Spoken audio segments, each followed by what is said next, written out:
6 মে ভোটের ফল প্রকাশের দুদিন পর মধ্যমগ্রামের রাস্তায় চন্দ্রনাথ রথকে পর গুলি করা হয়। হাসপাতালে নিয়ে যাওয়ার আগেই তার মৃত্যু ঘটে। 4টি গুলির মধ্যে তার পেটে, বুকে ও মাথায় লাগে। আশঙ্কাজনক অবস্থায় হাসপাতালে নিয়ে যাওয়ার পথে মৃত্যু হয় চন্দ্রনাথের। শুটআউটের ঘটনায় আহত হন গাড়ির চালকও।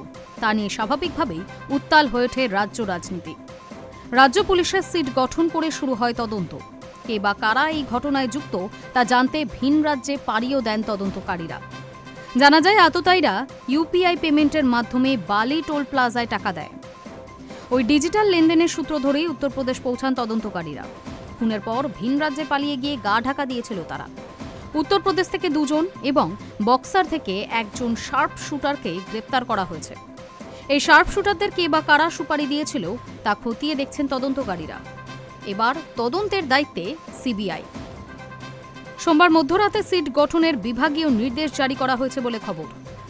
ভিন রাজ্যের মোট 7 জন অফিসার নিয়ে তৈরি করা হয়েছে বিশেষ তদন্তকারী দল। টিমের দায়িত্বে পঙ্কজ কুমার সিং রয়েছেন, সুভাষচন্দ্র কুন্ডু, অনিল কুমার যাদব, বিকাশ পাঠক, অমিত কুমার, কুলদীপ ও বিবেক শ্রীবাস্তব। জানা গিয়েছে কলকাতার জয়েন্ট ডিরেক্টরের অধীনে কাজ করবে এই দল। মঙ্গলবারই পুলিশের হাত থেকে তদন্তের দায়িত্বভার গ্রহণ কেন্দ্রীয় তদন্তকারী সংস্থার। Hi News network.